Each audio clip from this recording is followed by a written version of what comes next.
Մենք հայերս աշխարհում առաջինը քրիստոնեություն ընդունած ու հոգևոր արժեքներ կերտած հավատի ու եկեղեցու շնորհիվ պատմության ամենադաժան փորձություններով անցած ժողովուրդ ենք։ Մեզ հայերիս հայ դարձրել ու պահել է հավատն ու եկեղեցին։ Այսօր ստիպված ենք խոսել այն մասին, որ մեր գլխավոր ազգային ինստիտուտներից մեկը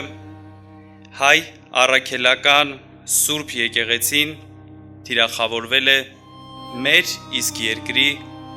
իշխանությունների կողմից։ Եկեղեցին ունի իր զավակների կարիքը։ Ու մենք վստահ ենք, որ շարժումն ունի ամբողջ ներուժն ու հավատը եկեղեցու կողքին կանգնելու եւ ազգային արժեքները վերականգնելու համար։ Սա մեր աշխատանքային խմբի առաջնահերթ անելիքներից մեկն է։ Մեր առաջ մեծ ու հստակ նպատակ ենք դրել նաեւ, որը կոչվում է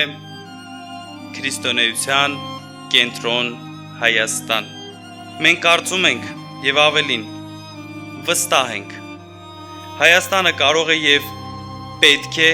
աշխարհում լինի քրիստոնեության կենտրոն, իսկ Էջմիածինը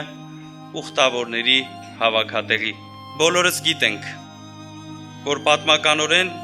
քրիստոնեությամբ է ձևավորվել մեր ազգային կոդը, մեր մշակույթն ու կենցաղը, բայց այսօր մեր հասարակություն ներխուժած ամենաթողությունն ու անպարկեշտությունը մեր ժողովրդի առաջ ծառացած բազմաթիվ մարտահրավերները,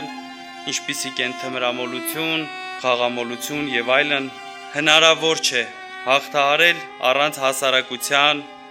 բարոյահոգեբանական միջավայրի բարելավման, առանց իրավի քրիստոնեական մոտեցումների։ Ու սա խնդիր է, որը իզորու ենք լուծել հայ առաքելական Սուրբ եկեղեցու հետ միասին։ Պարզ է, որ նման արդյունքների հասնելու համար եւս համակարգած աշխատանք է հարկավոր, որը պատրաստվում ենք անել մեր ձևով։